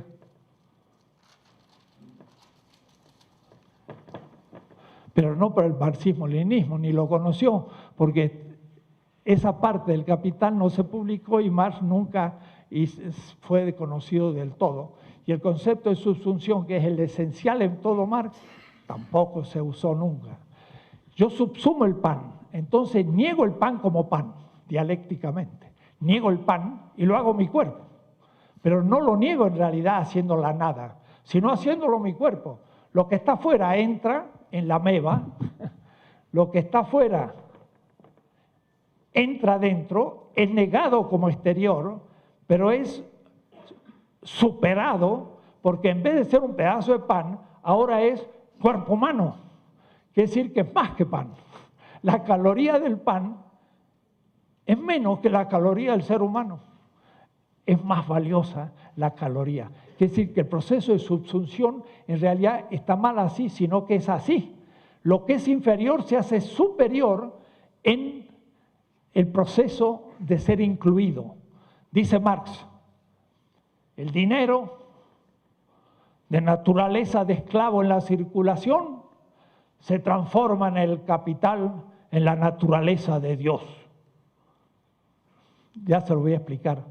Eso fue mi primer frase el año pasado en diciembre en París, en la Sorbona, de una clase con 250 personas en mi universidad de la Sorbona, donde soy doctor, y había profesores, Estaba Actuel Marx, los más grandes marxistas franceses estaban ahí, y les cité este texto a los Grundrisse. El dinero de naturaleza de esclavo en la circulación se transforma en el capital, el dinero, en naturaleza de Dios. Y les digo, ¿y a qué está refiriendo Marx? A todos mis colegas de la Sorbona, más joven que yo, aunque sean profesores de la Sorbona, porque ellos se tienen que jubilar a los 65 años. Y en México, como no pagan jubilación, seguimos trabajando hasta, como decía yo en otra clase, cuando salimos con los tenis por delante. Ahí nos jubilamos y nos entierran. Entonces yo, cuando voy por todas partes, en Harvard, donde he dado clases, en Duke, en Yale, en Berlín y en la Sorbona, le digo a mis colegas profesores jóvenes, jóvenes, tienen que aprender todavía a los profesores. He perdido el respeto. Ustedes todavía, Foucault, Agamben, Derrida. Señores, son humanos y bastantes desorientados, eurocéntricos, no han sacado la nariz de Europa, no conocen nada. Yo ya no creo en esas personajes. Y acerca de Marx, van traduciendo mis tomos al italiano, al inglés. En francés apareció mi comentario a los Grundrisse que escribí en México, siglo XXI, en 1985. En el 2012, mi comentario apareció en francés, muy bueno, y dice, una novedad en el pensamiento francés. El primer comentario a los Grundrisse. Mire cuántos años que lo he escrito. Hace 25 años que escribí ese libro en México y ahora es una novedad en Francia. ¿Qué tal? ¿No está mal? Queridos estudiantes, destétense. Hay que dejar la teta de la mamá Europa. Destétense. Crean en América Latina y en sus intelectuales. Estamos marcando el paso, Ya nos citan. Ayer mi colega aquí me mostró un texto palestino donde ya nos citan. ¿Por qué? Y porque estamos diciendo cosas como este curso. No crean que esto es repetición. Esto no lo puede decir nadie en Estados Unidos y en Europa, lo que yo voy a enseñar aquí, ya lo verán cuando vaya llegando. Y aún entre los marxistas mexicanos, muy pocos, porque casi todos estuvieron contra la teoría de la dependencia, que dijeron que era una doctrina burguesa. Van a ver, este curso va a demostrar que está en la esencia de Marx. Le voy a citar textos de Marx sobre la teoría de la dependencia, que es la esencia del problema de la globalización, que ninguno descubre. Me adelanto diciendo cosas ininteligibles, porque no he explicado las razones por lo que digo, pero se lo digo por decir. Entonces, el primer punto de esto, y estamos bien, porque esta tesis es muy corta, es el ser humano es un ser viviente. Decía Descartes, yo pienso, luego soy. Y Ebussi Bulaga, un gran filósofo africano, lo dice en francés, porque él es de el ex Congo y ahora el centro, la República Central del África. Dice así, je pense, dont je suis, c'est l'assassinat de je danse, dont je vis. Traducido del francés, dice, yo pienso, luego soy. Es el asesinato del yo danzo, luego yo vivo. Pensar es una abstracción humana, pero hasta Heidegger demostró que es uno de los actos que yo puedo cumplir en el mundo.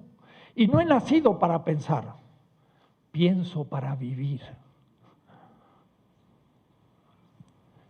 mi colega Carlotto Appel, maestro de Habermas, y hay maestros en la UACM habermasianos, y yo soy rector, y bueno, hay que sufrir.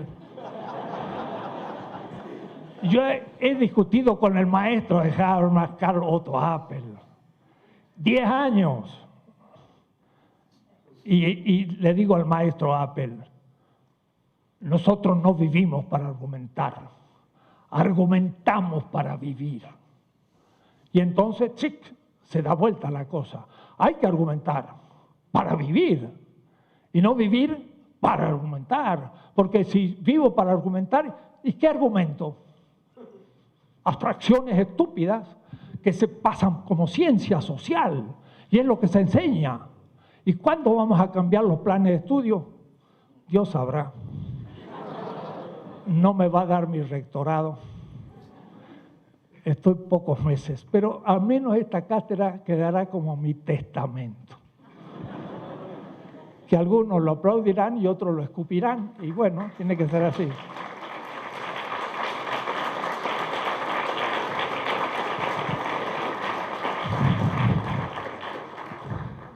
Entonces, la vida es el criterio fundamental de la economía. Y van a ver después qué significa criterio, qué significa principio normativo. Y va a ser la vida.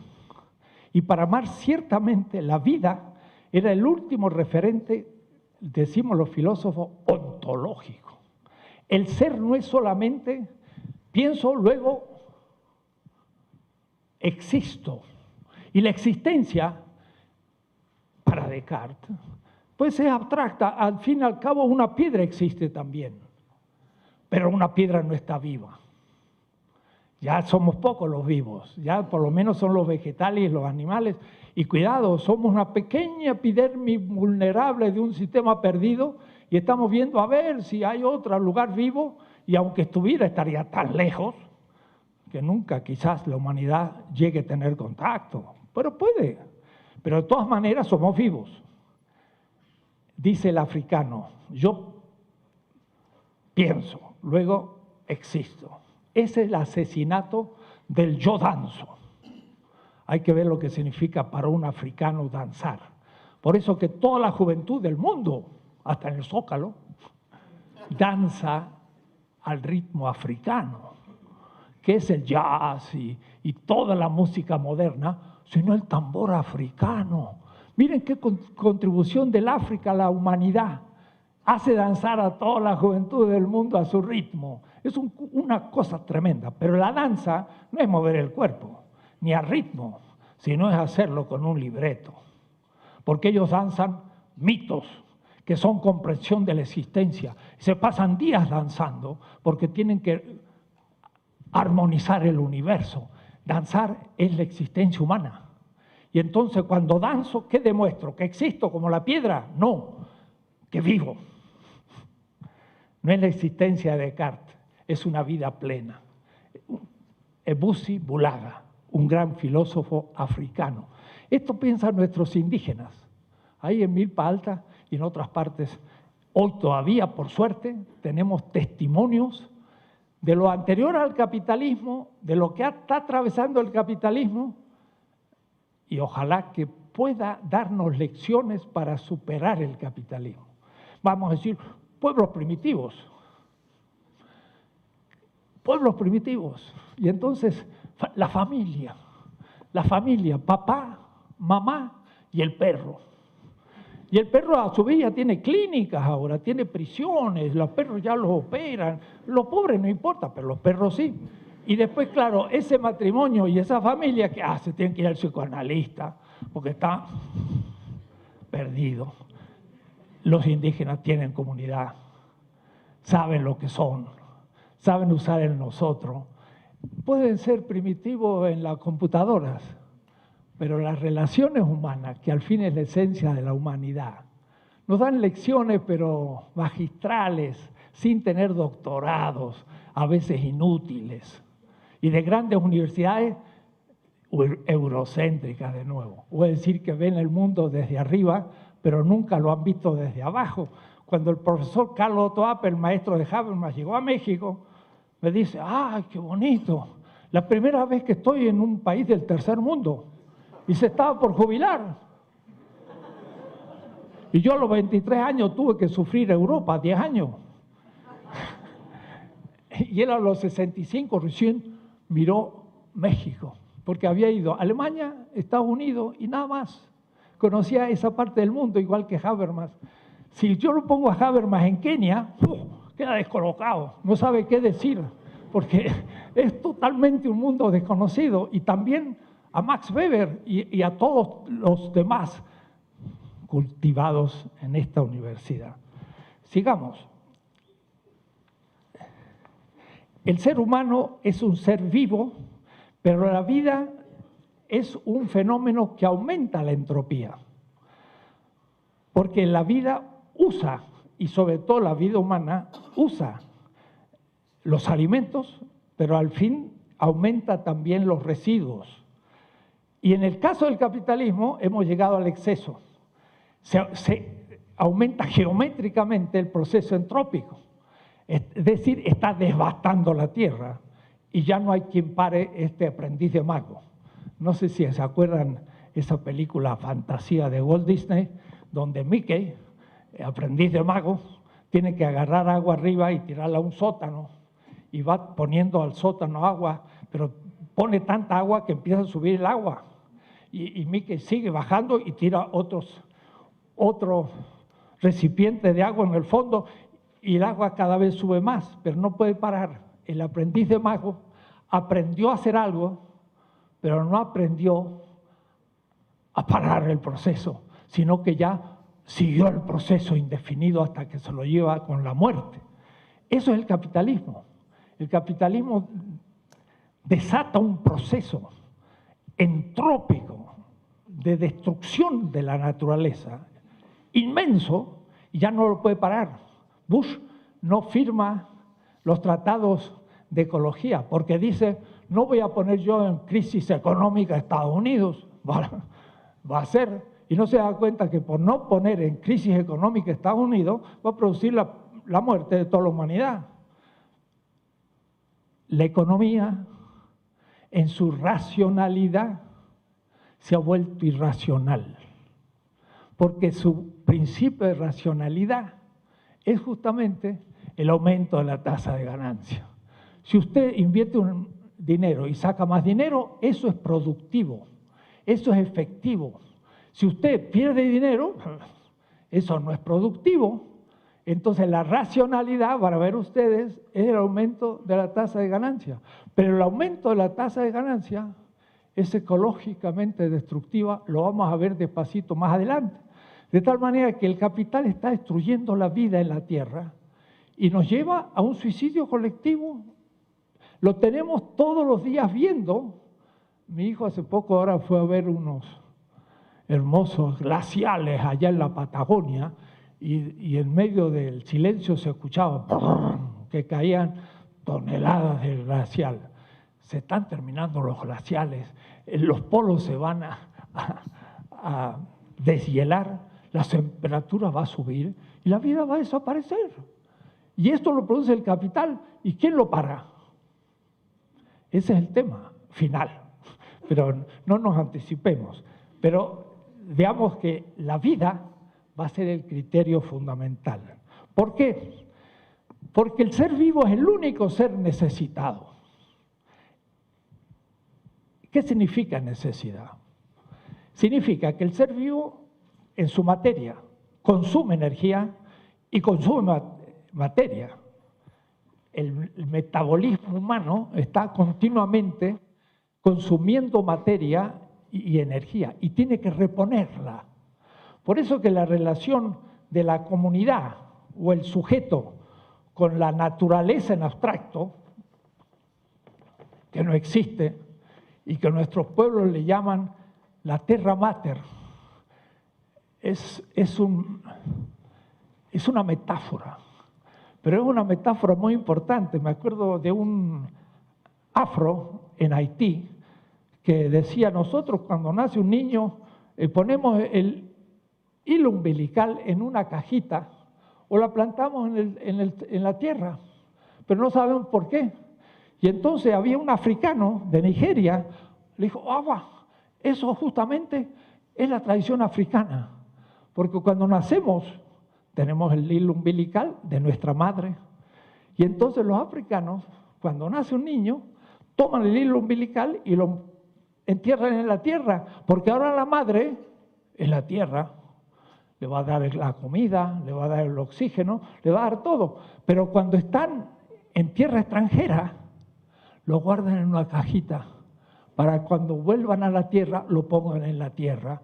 Y los pobres africanos nuestros, esclavos del azúcar y del tabaco y de todo, lo guardaban en una cajita al hilo umbilical para cuando volvieran al África. Interesante, ¿no? Es una metáfora, pero es una realidad. Somos frutos de la tierra. Y entonces la relación del ser humano con la naturaleza, ¿qué es lo que hacemos? Constituimos esa naturaleza como una mediación para la posibilidad de la sobrevivencia. Y por eso que la primera relación con la naturaleza es el comer. Pero el comer, ¿qué significa? Reponer energía y reponer materia. Y miren qué interesante, ahí empieza la ética. Si usted lee mi ética, es pesada, pesa como 1 kilo, 600 páginas. El primer regla normativa de una ética seria, no estas éticas de los valores, ética de la ley, ética que enseñan en todas las preparatorias y en casi todas las universidades, una ética de la vida. ¿Cuál es el primer exigencia? Ética. Dar de comer al hambriento. ¿Quién lo dice? Egipto. Hace 5000 años. ¿Quién? El libro de los muertos. Osiris era un dios, mito. Cuidado, los mitos, decía mi maestro Paul Ricoeur en La Sorbona, es un relato racional en base a símbolos. El mito no es juguete de niños, es un relato racional en base a símbolos. Para entenderlo hay que tener la hermenéutica, que es una ciencia que interpreta los símbolos. El mito adámico, Adán y Eva, es un mito, es un relato que está indicando un aspecto realísimo del ser humano. Mira, anteayer hablaba con un amigo que dio unas conferencias en Chiapas y que es un chileno. Mire lo que dijo. Les hablé a los casi a 1000 militantes allá en Chiapas, indígenas. Miren de qué tema. Del Génesis, el mito de Adán. Entonces, para la gente ese mito dice que el paraíso estaba Adán y Eva. Y Dios le dijo, cuidado, no comas del árbol de la vida porque si comes te vas a morir. Y vino la serpiente y le dijo a Eva, come del árbol de la vida. Y la Eva comió, pecó y entonces empezó el bien y el mal.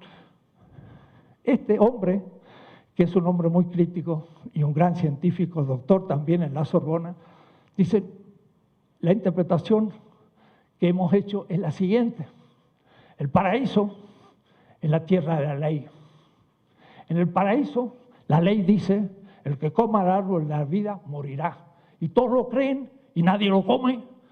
Es la época ingenua de la dominación. El paraíso es malo.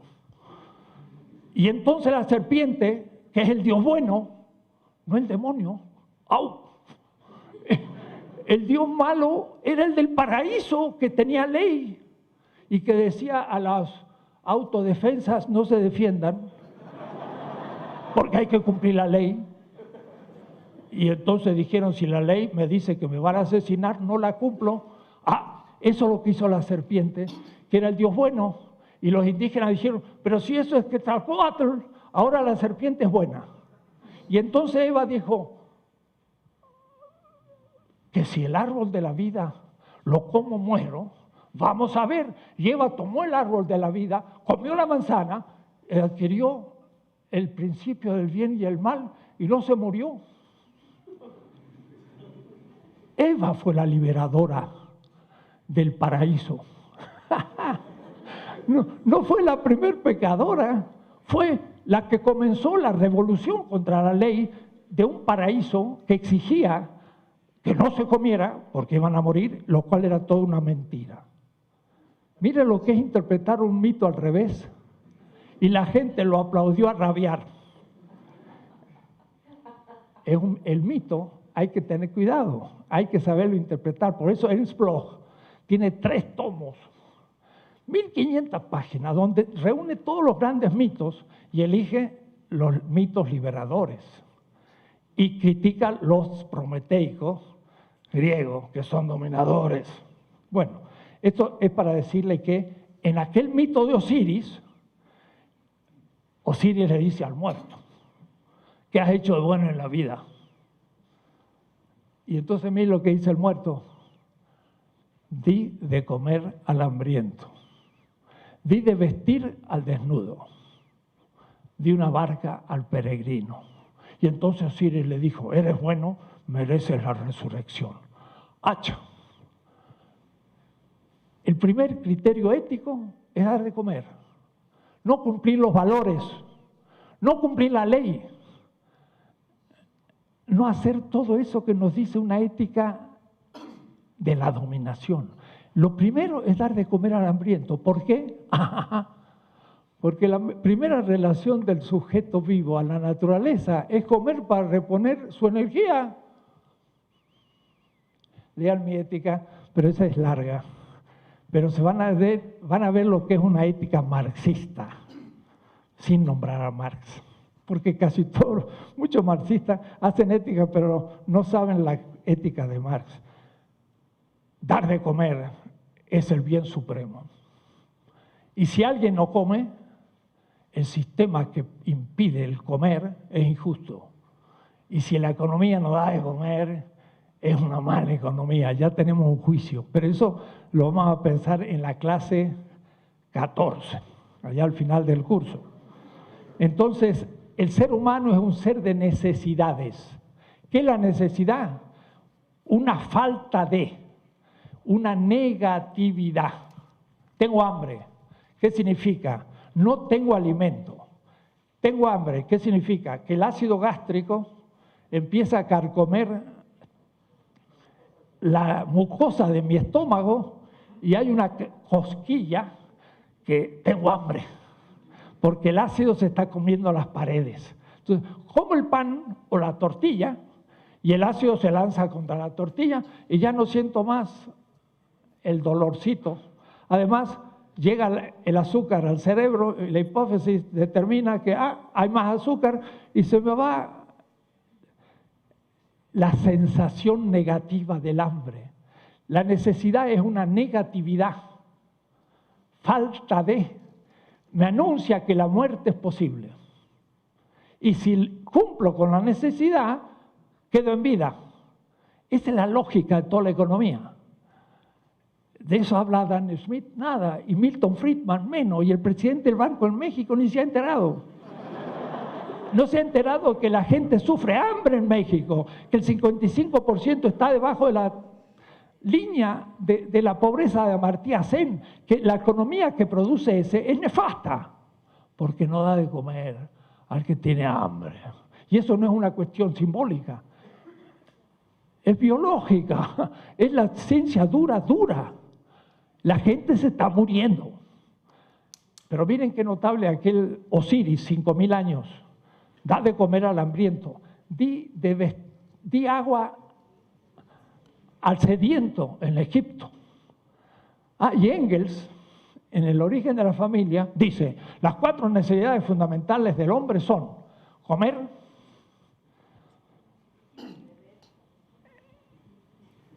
calefacción, vestido y casa. No le puso de beber. Es lógico, ¿no? En Egipto la gente se muere de sed en el desierto.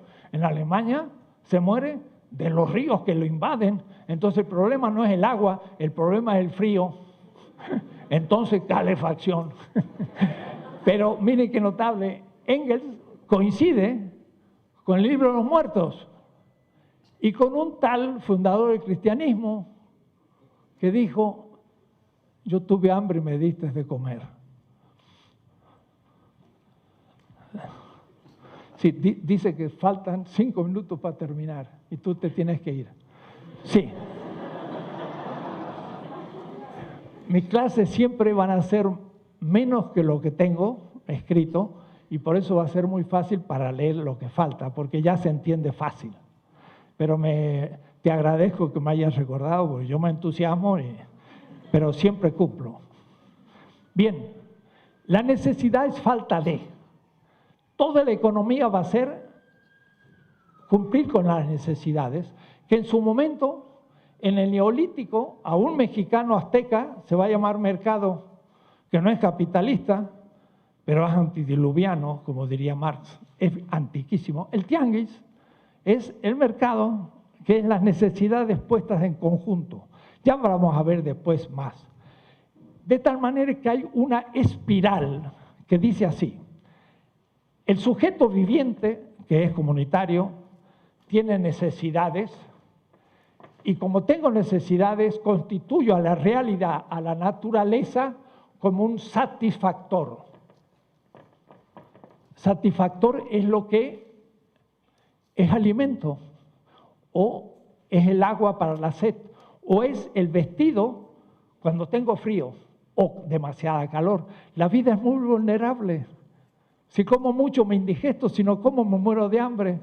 Si tomo demasiada agua me ahogo, si no tomo agua me deshidrato.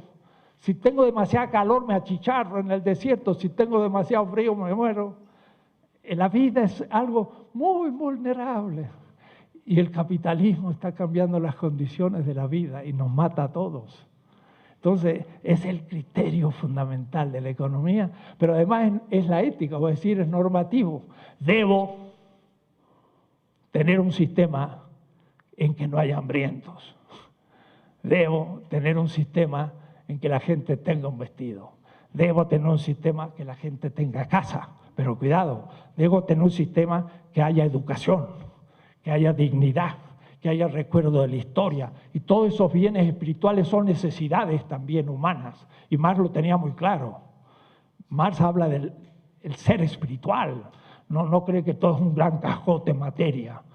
Para eso soy no materialista. El materialismo de Marx es que el sujeto de trabajo constituye en la naturaleza como materia de trabajo. Y dice, yo no hablo de la física ni de la realidad natural, porque la realidad natural no trabajada por el ser humano debe ser alguna isla coralífera de reciente formación en Australia, porque todo lo demás es cultura, porque el ser humano trabaja toda la tierra. Entonces, además no le interesa la materia física, sino la materia de trabajo. ¿Pero qué es antes? ¿El sujeto de trabajo o la materia del trabajo? Me decía Konstantinov, si yo digo que es el sujeto, idealismo, y si digo que es la materia, eso es materialismo. Señor Konstantinov, usted no ha leído nada de Marx. ¿Qué es primero, el sujeto que trabaja o la naturaleza constituida como materia de trabajo? Pues primero es el sujeto de trabajo, porque si no hay trabajo no hay materia de trabajo. El sujeto es primero para Marx, no la naturaleza. Y nos hicieron creer lo contrario, en una ideología productivista de dominación staliniana que se terminó por suerte. No tiene que ver nada con Marx ese pasado. El futuro lo vamos a liberar, es distinto. Y esa satisfacción al fin es consumo, como el plátano, y reconstruye la vida. Ese es el primer círculo, pero no es círculo, porque al tener el satisfactor aún del colector, tiro algo del plátano, en la cáscara, y esa es irrecuperable. No, esa en realidad en la selva vuelve, pero hay otros que ya no vuelven, entonces se hacen inútil. Y ahí es un proceso que es de degradación de la naturaleza. Por eso no es un círculo que se reproduce fácil, sino que es una espiral, cuidado, que se va cerrando en este caso. Porque cada vez tenemos menos seres, materias útiles, recursos renovables útiles. El único que tenemos al fin es la energía solar. El único, que además produjo la vida. Y por eso Huitzilopochtli era un dios, no era para menos. Somos pequeños efectos de nuestro gran Señor, el Sol. Y ahí volvemos al origen. Entonces, sin embargo, tenía que explicar la categoría de valor. Lo haré la próxima, para no maltratarlo hoy. Pero esta es la primera tesis, muy simple. Esto es válido para todos los sistemas históricos, desde el más primitivo posible y aún para los primates. Porque en esto hasta los animales coinciden con nosotros. Tienen necesidades, claro, animales, satisfactores, consumen. El primate tiene una comunidad y cumple con toda esta finalidad. Luego vamos a ir viendo cómo empiezan a... Pero ya tenemos categorías, ¿eh? Tenemos sujeto viviente, tenemos necesidad, es una categoría, satisfactor, consumo. Pero esto es determinaciones universales que valen para todos los sistemas económicos posibles. Vamos a seguir viendo otras categorías válidas para todos los sistemas y luego ya nos centraremos en el capitalismo y veremos las categorías propias que surgen con el capitalismo. Bueno, terminamos exactamente gracias a la compañera a las 4.